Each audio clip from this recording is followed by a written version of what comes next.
할렐루야. 153 저녁교대 오신 여러분들을 주님의 이름으로 환영하고 축복합니다. 오늘도 귀하고 복된 이 저녁 시간, 하나님께서 우리 가운데 신실하게 일하시는 놀라운 하나님의 은혜가 있어지기를 간절히 소망하겠습니다. 먼저 하나님의 말씀 보도록 합니다. 요한 1서 2장 24절부터 28절 말씀까지 보겠습니다. 요한 1서 2장 24절에서 28절 말씀입니다. 우리 같이 한 목소리로 다 함께 봉독하도록 하겠습니다. 시작. 너희는 처음부터 들은 것을 너희 안에 거하게 하라. 처음부터 들은 것이 너희 안에 거하면 너희가 아들과 아버지 안에 거하리라. 그가 우리에게 약속하신 것은 이것이니 곧 영원한 생명이니라. 너희를 미혹하게 하는 자들에 관하여 내가 이것을 너희에게 썼노라. 너희는 주께 받은 바 기름 부음이 너희 안에 거하나니 아무도 너희를 가르칠 필요가 없고 오직 그의 기름 부음이 모든 것을 너희에게 가르치며 또 참되고 거짓이 없으니 너희를 가르치신 그대로 주 안에 거하라. 자녀들아, 이제 그의 안에 거하라. 이는 주께서 나타나신 바 되면 그가 강림하실 때에 우리로 담대함을 얻어 그 앞에서 부끄럽지 않게 하려 함이라. 아멘. 간혹 가다가요, 어떤 사람들은 사랑을 사칭해서 사랑을 빙자해서 집착에 가까운 병적 증세를 나타내는 사람들이 있습니다. 남편이 아내의 일거수일투족을 감시하고 확인하는 거예요. 핸드폰을 체크하고 오늘 누구를 만났는지 어디를 갔는지 확인합니다. 연인 사이도 그런 사람들이 있습니다. 그들에게 왜 그렇게 하느냐고 물어보면 사랑하기 때문이라고 말합니다. 그러나 여러분, 그것이 사랑이 될 수가 있을까요? 저는 그렇지 않다고 생각합니다. 부모가 자녀를 사랑한다고 하면서 자녀의 인간관계까지 일일이 간섭한다면 그것은 사랑을 빙자한 올감이라고 할 수 있습니다. 그런데 어떤 사람은 신앙생활을 이렇게 오해하는 거예요.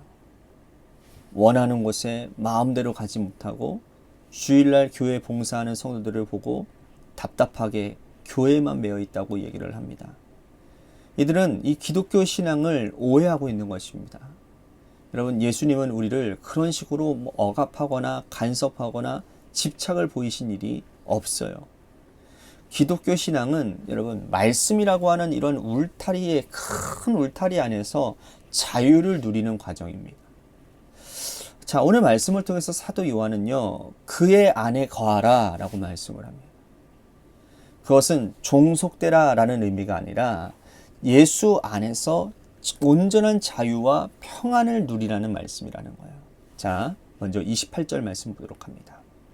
자녀들아, 이제 그의 안에 거하라. 이는 주께서 나타내신 바 되면 그가 강림하실 때에 우리로 담대함을 얻어 그 앞에서 부끄럽지 않게 하려 함이라. 자, 그의 안에 거하라 라고 말씀을 하셨는데, 여기서 이 그는 바로 예수 그리스도를 의미하겠죠. 사도 요한이 기록한, 여러분, 요한복음 15장에 보면 유명한 비유가 하나 나옵니다. 포도나무의 비유 들어보셨죠? 나는 포도나무요, 너희는 가지니 내가 그 안에, 그가 내 안에 거하면 너희들이 열매를 많이 맺게 될 것이다. 그렇게 말씀을 하셨어요. 예수님 안에 거한다는 것은 어떤 의미를 가는 것이 가질까요? 예수님 안에 거하는 것은 구체적인 의미로 사도 요한은 세 가지를 설명하고 있습니다. 그것은 뭐냐면, 예수님 안에 거한다는 건 죄를 범해도 주님을 떠나지 않는다라는 거예요.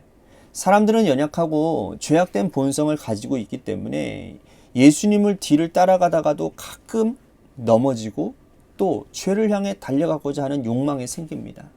그때 죄를 범한다 할지라도 주님을 떠나지 말고 대언자 되신 예수님께 자신의 죄를 솔직하게 아뢰야 되는 거예요. 죄를 지으면 사단이 우리 마음속에 들어와서 우리의 마음을 흔들고 괴롭게 만듭니다. 그거를 정죄감을 느낀다고 하는데, 여러분, 사단이 우리를 계속 참소하는 거야. 넌 그거밖에 안 돼. 그러니까 넌 예수 믿을 필요 없어. 예수 믿어봤자 그게 그거잖아. 죄의식을 심어주는 거예요. 사단이 뿌려둔 그 가라지, 죄의식이 우리 속에 이게 자리 잡으면요, 나도 모르게 하나님과 멀어지게 되는 겁니다. 그러니까 사단은 죄를 통해서 우리들에게 그것을 노리고 있다라는 거예요. 그러니까 여러분, 내가 뭐 믿음이 다운되어지고 내가 하나님과 멀어지는 것은요, 어떤 외부적인 현상이 아니에요. 나와 하나님과의 관계의 문제인 것입니다. 내가 죄를 지었기 때문에 하나님과 멀어질 수밖에 없는 거예요. 그렇잖아요. 우리 안에 죄가 가득한데 이렇게 여러분 거룩하신 그 죄 흠이 하나도 없으신 그 성령 하나님이 어떻게 우리와 함께 하실 수 있겠습니까? 네. 자꾸 멀어지게 하는 거예요. 대언자는 대신 말씀해 주시는 사람이라는 뜻이기 때문에 우리에게 변호사가 있다라는 뜻이 되는 겁니다. 예수님은 우리의 변호사가 되십니다. 여러분, 사단이 아무리 우리를 참소하고 하나님과 우리 사이를 이렇게 갈라놓는다 하더라도 예수님께서 모든 죄를 다 고백하면 우리를 대언해 주시는 분이라는 거예요. 여기에 실패한 자들이 있습니다. 아담이 그랬고 또 가인이 그랬어요. 선악과 범죄 이후에 하나님께서 아담과 하와를 찾아오셨지만 아담은 하나님을 피해 숨어버렸어요. 아담아, 아담아, 네가 어디 있느냐? 하나님께서 찾으실 때에 부끄러워서 동산나무 사이 숲에 숨어 있었다고 했어요. 가인은 어떻습니까? 하나님께서 끝까지 만류하셨음에도 불구하고 그는 하나님의 얼굴을 피하여 에덴 동편 놋 땅을 떠나 성을 만들고 거기에 하나님을 피해 살았어요. 여러분, 그렇게 해서는 죄의 문제가 해결되어지지 않습니다. 죄를 짓고 잘못된 길을 가더라도 주님 안에서 이 문제를 해결할 수 있어야 되는 거예요. 그렇게 해결해야 더 이상 악화되지 아니하고 죄의 문제도 해결하고 사단이 하나님과 우리를 갈라놓는 그런 것들도 극복할 수가 있다는 거예요. 자, 5절 말씀 보십시오. 누구든지 그의 말씀을 지키는 자는 하나님의 사랑이 참으로 그 속에 온전하게 되었나니 이로써 우리가 그 안에 있는 줄을 아노라. 자, 주님 안에 거하는 건 뭐냐면 말씀을 지키는 거예요. 자, 여기에 오해가 많습니다. 기록된 말씀이 이렇게 많은데 우리가 어떻게 그 말씀을 다 지켜서 예수님 안에 거할 수 있겠냐라는 질문인 거예요. 여러분, 처음부터 겁먹고 그래서 포기해버립니다. 하나님이 우리에게 이러한 율법의 짐을 지어주시는 거야. 그런데 여러분, 하나님은 우리에게 율법의 짐을 지어주신 적이 한 번도 없어요. 예수님이 여러분 십계명 율법을요 단 2가지로 요약하셨습니다. 하나님 사랑과 이웃 사랑이에요. 하나님 사랑과 이웃 사랑, 다시 사랑이라는 한 단어로 요약이 될 수 있는 거예요. 여러분, 깊이 생각해 보면 하나님을 사랑하는 자, 이웃을 사랑하는 자는 여러분 10가지 계명을 다 이룬 자들입니다. 여러분, 하나님을 사랑하는 자가 어찌 우상을 숭배할 수 있습니까?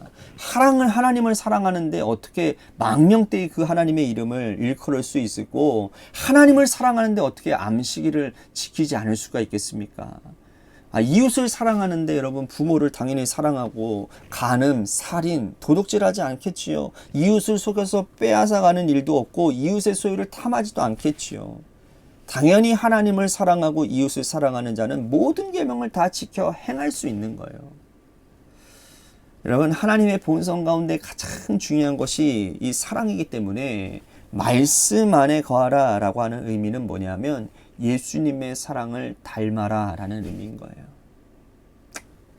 우리가 주님 안에 거하는가 그렇지 않은가는 내 마음속에 사랑이 살아있는가 라는 질문에 답할 수 있어야 되는 겁니다.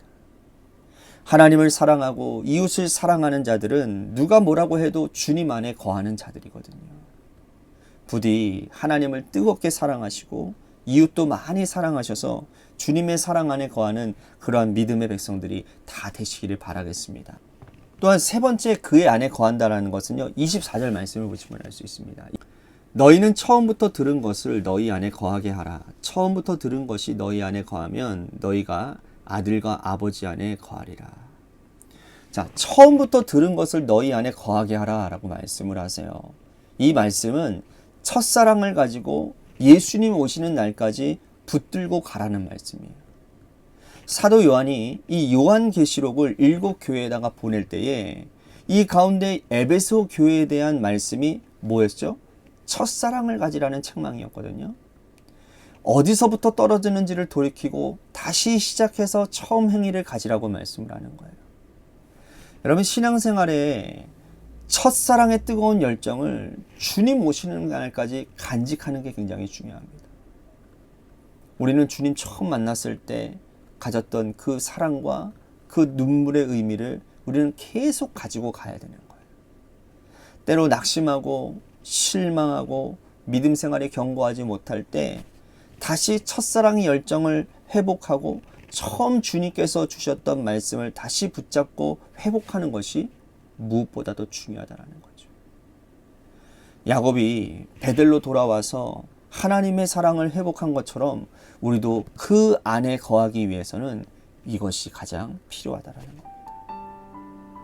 오늘 이 말씀 기억하시고 과연 나는 하나님의 사랑 안에 거하는가, 예수님 안에 살아가고 있는가, 우리 자신을 돌아보며 다시 한번 우리들이 믿음을 세울 수 있는 귀한 시간이 되기를 간절히 소망하겠습니다. 오늘 말씀 생각하면서 우리 같이 기도했으면 좋겠습니다.